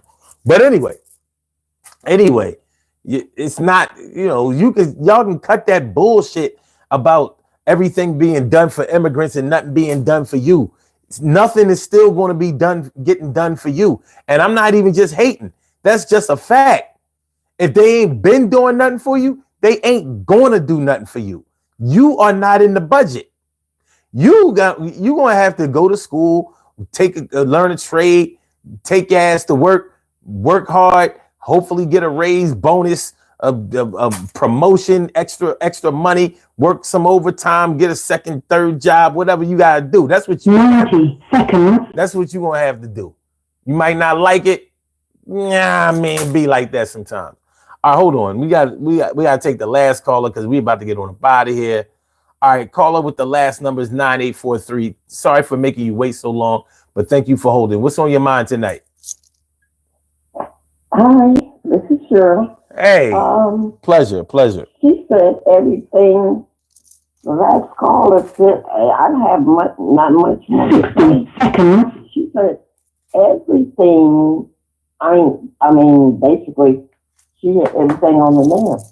Okay. Okay. And like I said, I don't have much more to say listening to her because her mind is where my mind is at, Mm-hmm. And I'm hoping and praying that Kamala does win. Excuse me. Because if Trump gets in office, yes, it's going to be a problem. Okay, the man is racist. I mean, it's a known fact. I looked at a clip today, and it's not history. It's coming out of his mouth. He's calling her a crazy, bitch. Anyways, he basically, and what he's doing is he's promoting more and more racism. You know what I mean? And it upsets me. Actually, last week, my daughter and my granddaughter and her husband, the kids, they were out to dinner. As soon as her husband gets up, he's tall and big, white man gets to talking all kind of, we're gonna, black people, they're gonna be begging for their lives and woof, it's really going on. But he's looking at my grandbaby. And so she said, Mama, come on, let's get out of here. I'm not comfortable. So they did start out, but then my daughter went back and she went off on the man, But he was looking at her. And I'm just saying, if Trump gets in office, either way, it's going to be chaos, just like you said. Mm-hmm. Yeah, either way. And I'm not concerned about the immigrants. Now, I did move out of the hood. I'm out here in Tracy, California. It's nice out here, but there's a lot of Indians. But, some of them think that they're entitled, but, you do just put them in their place. That's all. But it's not as bad as Trump is making it out to be and others are making it out to be. I'm not concerned about that part. But what I am concerned about, this man acts like he's losing his mind. And I'm saying, we don't need a president like that, trying to president the country. And I'm hoping and praying that she does win. Things are going to be rough. They're rough right now. They've been rough. But we've been making it, And like with me, we could have talking about messing with my income, what my husband works for, which is my, his pension, my Social Security, and what have you. And all of that, that irritates me, He worked all of his life, ever since he was 15, Mm-hmm. And, what? Almost my husband, 22. You're talking about 2020. We did lose a lot of people, in 2020, like they're going to cover it. I lost a lot of people too. But anyway, I'm not going to hold you. I know it's getting late. Like she said, everything that could be said. And now we just have to wait and see. And God willing, she will win this election.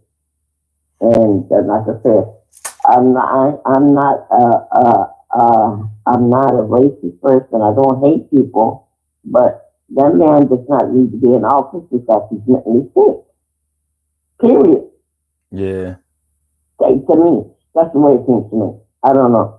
I've heard a lot of people say things, but I'm looking at what's coming out of his mouth, So, at any rate, I won't hold you. Like I said, the last caller, she said everything that, I could say. And that's about it. So now, we just got to wait and see. Okay? Mm-hmm. We'll see. 24 hours from now, we're gonna see. Huh? I said 24 hours from now, we'll be back on this show. We're gonna see how we feel about it. You know, are we gonna be feeling good about it? Or are we gonna be feeling like, oh no, it's gonna be one or the other. It's gonna be one or the other, but it's going down. So it's gonna be one or the other. Yeah, it's going down. My kids, my girls, or something, are frying some fish and watching. I don't want to see nothing. I don't want to look at it. It's gonna make my blood pressure go up. All I want to do is just hear that she won, and she got better to do it. So that's all. That's all I want to hear. So bless you and your family, and God willing, we talk to you tomorrow. And I'm trying to get straight so I can, support the channel more. But I've been having a little problem, Yeah. Somebody got me into my credit card and the one I need to use. And I'm just waiting for it to hit back. So anyway, God bless you. Okay? God bless you too. Go home. Thanks for calling in. All right. Okay. All right. Okay. All right. Bye-bye. We out of here. 4-something in the morning, 4:06. We good. All right, listen, Kim, thanks for calling in.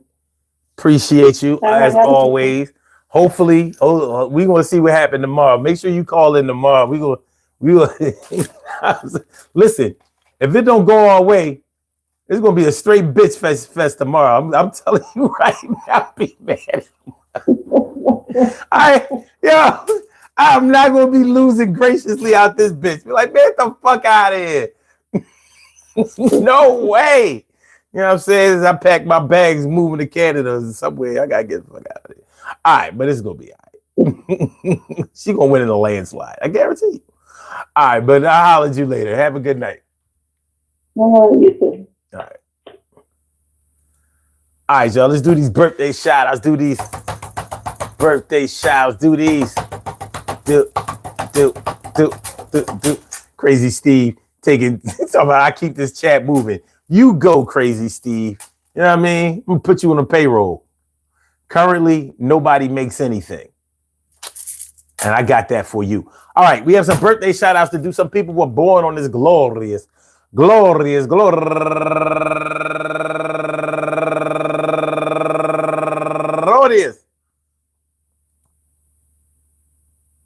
what?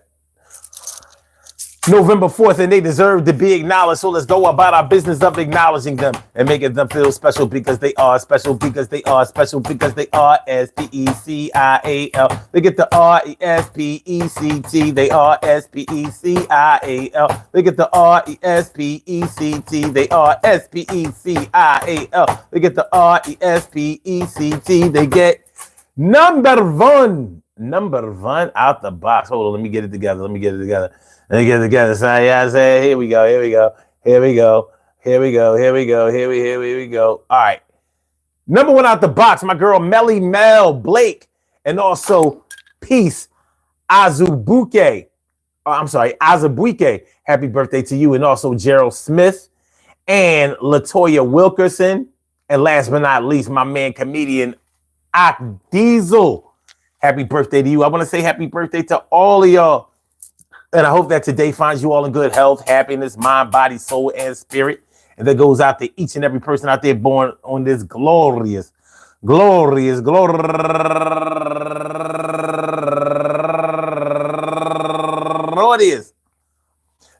4th, anywhere out there in the world, worldwide, internationally, and universally. All of y'all go ahead and turn up.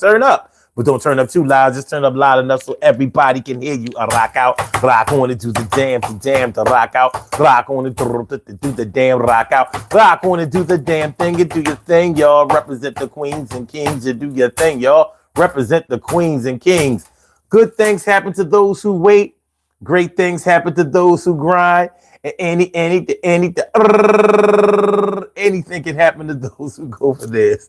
So go hard, go for yours. And remember, yo, today is the day. It's the day of reckoning. I think we might be backing in on some new type of stuff that's coming. I don't know who's going to win, but I won't be running away from any kind of challenge that goes down the pike. I'm going to tell you like this. I hope the one I like wins, and that's going to be Kamala and Wallz. Not the other nigga. He can get the balls. He's just a whack ass, but that's y'all man's and know that nigga's ass. But it goes the way that it goes. You got your friend, I got mine. We both got bros, and we gonna see how it works out, how it chirps out, how it blurps out. Yo, 4 more years of that crazy shit, I ain't going down like that. It won't be happening today or tomorrow, or the next year, the next day. You'll beg and borrow and steal. Yo, he always beg, borrows, and steal. He still got that case pending. How you feel? Well, we got a felon that's running. We got a felon that's running. The sentence date running. Waiting. Sentence date. Wait. Yeah, y'all be forgetting about that shit. This motherfucker got a sentencing date waiting. Yes, he does. He got a sentencing date waiting. Y'all vote for anybody. So it's all good. It's all good, baby. It's all good, baby. Elon Musk. White supremacy. Peace to all my day ones, my everydays, and my brand news. I love y'all to death. Resuscitate y'all. Love y'all right back to life. We will be back tomorrow night. We're going to wrap this shit up tomorrow night. Lordy, we're going to wrap this shit up tonight. I mean, tomorrow night. It's going to be some shit. It's going to be... It's going to be... Oh, man. What you say, Kill Tony? Yo, stick yourself, Tony. Stick yourself. All right, listen. Hit the like button, share the show, subscribe to the channel. If you haven't subscribed to the channel yet, I want to thank y'all for coming through. I do. I mean, even y'all Trump support asses, man. You know, like, I mean, look, man. I mean, you know, you live the way you want to live. You know, you do what you want to do. Man. It's out there. What you eat don't make me shit. What I shit don't make you eat. I guess. I get blog talk out of here. Hold on, y'all. Hold on. All right, let me get him out of here. Let me get him out of here. All right, y'all. Hit the like button, share the show, subscribe to the channel. Peace to all my day ones, my everydays, and my brand news. Y'all know what it is. Y'all know I be meaning that shit. If you don't know, you should know. My man Yosef L. Baby. Let me shout out. Even though I don't like some of y'all, I'm still shout y'all out. Yosef L. Baby. I do like you. That's my man. Crazy Steve. Can't stand your ass. But thanks for coming through. You my dude. You know what I mean? You the best hater. You the best hater I got. Spartacus. Thanks for rolling with me, dog. Appreciate you. Reese G. Or is that Reese G? T. Carey Wright, morning, noon, and night is always great there. Thanks for yo, yeah, that's what's up. And Janoi Cresfa.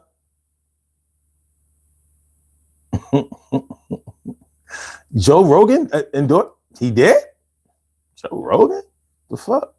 That can't be true. Scene flexing. What's good? Kim's Wims. Ray. Mac Amore. Let's see. Sorry, I didn't get a chance to read y'all comments. Black 999, Just Nature, Big W, Jax. Said they are not supposed to be here. I can't. I'm so glad this shit over. Hey, y'all, I'll let y'all later. I'm going to bed. I gotta sleep y'all off. For real. I gotta sleep y'all motherfuckers off. Y'all, this is the toxicity.